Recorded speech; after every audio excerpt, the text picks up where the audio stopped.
مرد کبھی اپنی محبت کا اظہار لفظوں میں نہیں کر سکتا، اسے کرنا ہی نہیں آتا یا پھر سکھایا ہی نہیں جاتا۔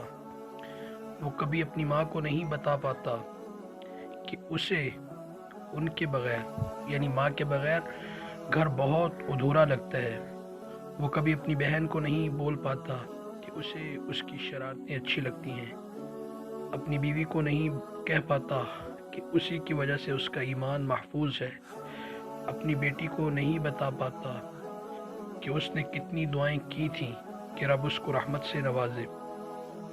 غرض یہ کہ مرد کو لفظی محبت کرنا آتی ہی نہیں، وہ ہمیشہ عملی اور مضبوط محبت کرتا ہے، اور اسی محبت کے اظہار کے لیے وہ اپنی ذات پر ہر تکلیف سہتا ہے کہ اس کی محبتیں محفوظ رہ سکیں۔